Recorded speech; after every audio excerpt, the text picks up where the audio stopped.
Hi, everyone. We are so excited to be with you at the Jesuit Family Teach-In virtual style. We're going to be talking a little bit today about recognizing white privilege and hopefully moving to creating white allies. As we're recording this is on Indigenous Peoples Day, and it's important for us to recognize that we're on land that is not our own. And as we are thinking about our own whiteness and what does it mean to be an American on this day and each and every day, let's keep in mind the people that came before us. So let's get started. So I am Sarah Bennett. I am the Director of Diversity, Equity, and Inclusion, and I'm also a school counselor at Loyola Academy. This is my 23rd year there. Also be patient with us as we Zoom. This is new for us, doing a recording. Totally. We're we're going to figure this out together.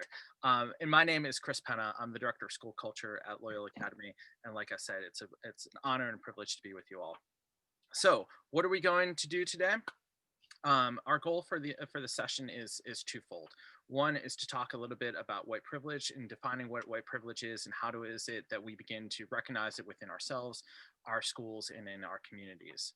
And then that will move into hopefully a discussion about what does it mean to be a white ally and defining that, and then really how does that begin to be rooted in those grad goals that we are all so familiar with. So let's get started. Ready? So you may be asking, why now? Many of us believe we're in a post-racial society, but the reality is, then why do these injustices keep happening? So in his 1963 letter from a Birmingham jail, Reverend Martin Luther King wrote, "I've almost reached the regrettable conclusion that the Negro's great stumbling block in the stride toward freedom is not the white citizens counselor or the Ku Klux Klan, but the white moderate who is more devoted to order than to justice."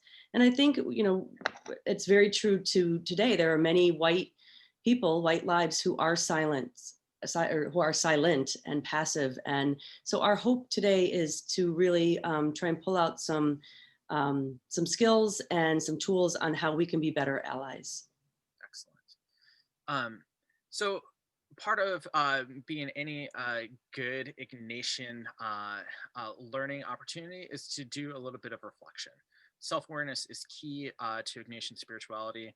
We thought it'd be good to maybe hit the pause button here in a moment and think through some of these different questions. If you have a piece of paper, a journal, a notebook, anything like that, this would be a really great time for you to stop and reflect about when is it was the first time that you came to know your race? What was that process of racial socialization looking like for you? What have you learned from the media about your race? And then think about your own racial makeup in your family, your social group, your neighborhood, and your political circle. So now would be a really great time to hit that pause button. We'll come back in a few moments to continue on.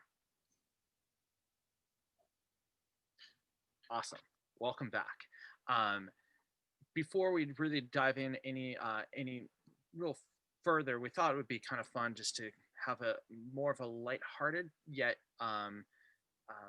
eye-opening way of kind of looking at what does white privilege look like. So this is the point where you're going to have to be patient with us and see how we do going from YouTube back to Google Slides and all that kind of good stuff. So here we go.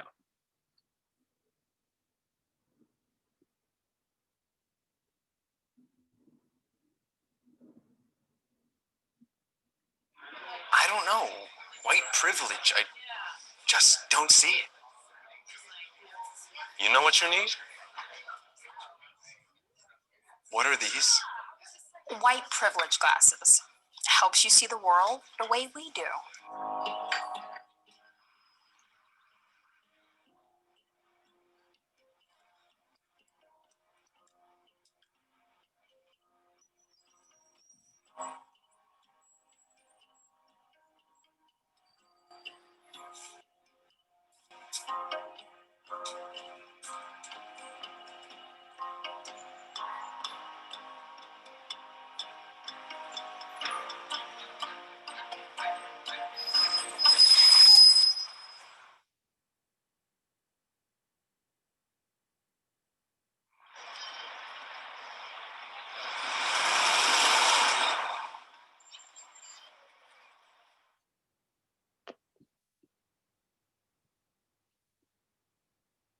Okay, let's come on back to the presentation.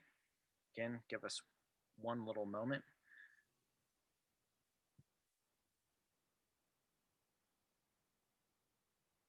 Awesome.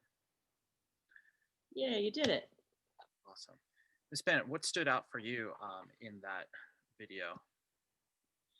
I think, all of it did, but it's, I know they were sort of trying to make it lighthearted, but at the same time, it's so true.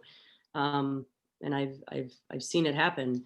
It did, especially with when he's walking down the street and the mother with the child, moving away. Yeah. I've definitely been privy to people doing that. So. Right. And for me, I think I really, I think looking at the street signs and seeing the slave owner. I grew up in Washington D.C. and that's there's monuments everywhere to these white slave owners, and for me, I thought that was a really a powerful piece, and I was glad that they included that in there. Mm-hmm. So yes, white privilege certainly exists, and white privilege, it was a term that was coined by Peggy McIntosh back in 1989. So it predates most of your births, and I'm glad that Ms. Bennett talked a little bit about like why are we still talking about it now. It hasn't gone away. And white privilege is that normalized access to power, social capital, and other social benefits that historically have not been equally granted to people of color. Again, just thinking about the context of this day, with the Supreme Court hearing nomination hearings going on, and the ideas of that fundamental human rights are always up for grabs every 4 years. If you are not white, not a male, and so those are some important things to be thinking about what does privilege look like, act like, and how does it get codified into systems. And I think sometimes as a white person, I don't always see the power that I have because of the color of my skin, simply because of the color of my skin. So I think it's important. And today, hopefully we're going to uncover some of those things that we will help us look at that. So Peggy McIntosh, basically, she created these 50 examples of white privilege, and her article was called Unpacking the Invisible Knapsack. And she basically said, as white people, we have this knapsack, and in this knapsack are all these tools, all these things that, if we want, we can be with people of our race most of the time. All these things that give us privilege that we don't recognize. I can turn the TV on and always see something positive about my race, as opposed to many people of color. There's often a negative connotation that we see on the news or even in shows.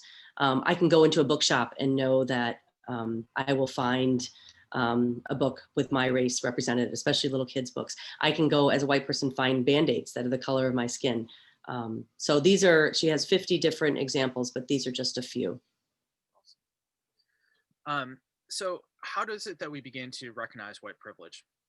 Well, institutionally, most Jesuit schools are predominantly white institutions, and white supremacy has been born into much of our Jesuit past. So it's important to be able to begin to look back at our histories, and not just of the history that is being taught to us, but really thinking about who are the people that were not in power, or the voices that are not centered in those histories. So becoming aware of what we're unaware of, which can be a tricky thing, but these reflection questions down here at the bottom can be a way and an avenue to begin to start to see how are our institutions created to replicate these social dynamics of white power. So where in your life or community have you been a recipient of white privilege, and what can you do to ensure that everyone else has those same privileges that's the key that we want to be getting to, is that what we're afforded as white folks should be afforded to all folks. I think as Mr. Penna was talking, I realized, and this is a way how I've been able to understand it, is, I was born into a family where my parents went to college. My father was a physician. His parents were lawyers and teachers. And that's not to say they didn't work hard or that I didn't work hard, but there were a lot of things that came easy for me because of the color of my skin and because of that idea of social capital. I looked around and I saw people who looked like me, who I grew up, in the neighborhood. It was a nice neighborhood. There was a grocery store that we could walk to. So these are important things to think about as we recognize, again, some of this privilege that it could be in some ways unearned, so we are going to ask you again, maybe push pause and think of, you have to at least choose 4, but you could choose more of these unearned privileges that you have been given, whether it's about the family you grew up in. I don't know, Mr. Penna, can you think of any other? I mean, there's a lot in my life that I of examples of different privileges, whether it be access to different leadership opportunities, opportunities of of being able to get an interview at a college, or being able to having different networks to help me to get even into the college that I got into. So those are just a couple that rattle off the top of my head. And then that kind of goes into this idea of many of you may have heard of opportunity hoarding, but that, once we have these opportunities and we want to keep them often to ourselves. I should be using an I statement, and I might not want to share those opportunities with others, but for everyone to be on an equal level playing field, we do have to share the opportunities that may come to me because of the color of my skin and not to somebody else. Awesome. That's a really great way for us to now hear from one of our there students. are multiple times that I've experienced racism, especially at Loyola. I feel like at Loyola, I've experienced the most racism I've ever experienced up to how old I am now, 16. My first one was when the N-word pass was going around, which, by the way, is not real. It's never real. It never will be real. We confronted a few guys in the quad, and they were just laughing about it. They were like, "Oh yeah, my football friend gave it to me." Da da da da da. And this one boy, I remember, he was saying, "My parents are white." He was like, "My parents are black. They're black. Like, I could say it. His parents are white." Yeah, his parents were not black. And then another one was when, sorry, I have like my thing right here. But another one was when in U.S. history, a girl said a joke. She said, "Let's start a GoFundMe to the Port Blessed." And yeah, that was that. And what else? At an AAYG bake sale, a white boy said, like, he went up to the bake sale, was like, because you know how there's a bake sale and everyone's excited. It's a bake sale. And they were asking, "Oh, like, what is it for?" And then we explained. And then they were like, "Oh, we're not going to help these desperate immigrants." That's another one. And remember, these are all freshman, sophomore. Sophomore year, there was a few. Well, I remember freshman year, a guy said he's the N word with the hard R dealer, which is basically slave dealer. He got 2 days of in-school suspension. It was over from that. It was over. It was done. And we were just sitting there like, where's the justice? Where are we gonna get any justice? And it's crazy because everyone wants to use excuse. Reverse racism is not real. White people cannot experience racism. They could experience it's prejudice, but it's not racism. You can't experience racism because you cannot oppress the oppressor. You cannot oppress the oppressed. You cannot oppress the people who had built the standards, who had made the base of it, and how everything everything in America is basically made from white superiority. And people really need to learn that. And that when I say the N word, it's how I say hi to my friends. It's how I greet my fellow Black people. But when you say the N word, it's not the same. When you say the N word, it takes me back to the 60s or 70s. It's not the same. It will never be the same. And they really need to learn the difference between lines of what you can say, like the FA word and the N word, and what you can't say. So I think it's a beautiful testimonial. What I took away from that is two things that, as this student shared, that, the United States was created on centering whiteness and centering white superiority and white standards. And then also, so for us as white people to be aware of that, and how can we kind of break that down? And then also as white people, I know white teens, especially, students have a lot of struggles, but we don't have to deal with those aggressions that happen to our BIPOC students. And so for us to be aware of those, that's going to make their day harder. It's going to create more trauma. That's going to make it harder to take that test, or to to deal with people on an everyday basis. Awesome. So I think in this example, there's a call for justice. And I think that's something that we have to take very seriously, that we have to do better as an institution, as individuals, and as a school community. So that really brings us to, what does it mean to be a white ally? A white ally is a person who does not fully understand what it feels like to be oppressed, but's willing to take on the fight as their own. Being an ally means that, just having the book smarts and just having the education is not enough.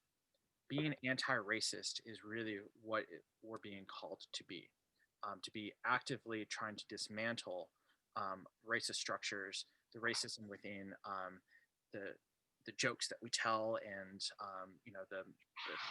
the media that we consume. Love has got to be that driving force to root out some of the hatred that is so baked into so much of our histories and in our experiences. So one way to be a better white ally is to recognize what a white savior is. And I think especially as, Jesuit schools, all of our mottos for our mission of our school is men and women for others. But we need to realize how that white savior can kind of, take over sometimes. So defining white savior is the self-serving assumption among well-intentioned affluent white people that they should be saving Black and brown people, that we know what is best to help BIPOC people. So we just really need to be aware of that white savior when we are being white saviors as opposed to an ally. And Mr. Penn is going to share with us how we can be, what an ally looks like. So before we do that, did you want to unpack a little bit of this? Yeah.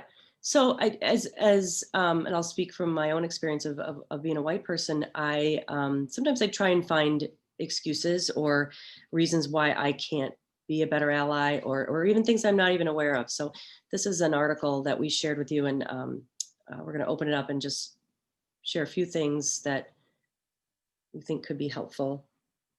I know I have a daughter who is biracial, and I sometimes use that as well, because my daughter has gone through this, I understand it, and that's kind of enough. But I have to remind myself that, I'm not innocent by association. Just because I have Black friends or I have a biracial daughter does not mean the work is over by any means. Right. And I think for myself, when I think about this one in particular, that at any moment, I know that I can be racist.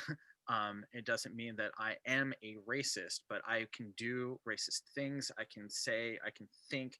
And this is where, unpacking those my biases and holding my biases in check is always an important piece to that. All right. So there were 18 detours in there. They're called detours, and so they get us off track. So we have included that article that we can that you can look at and reflect upon. Awesome. Here we go. So, as we were mentioning before, what does it mean? How does being an ally apply to the grad at grad? Well, I really look at three of them in particular: being open to growth, loving, and committed to doing justice. An ally, you know,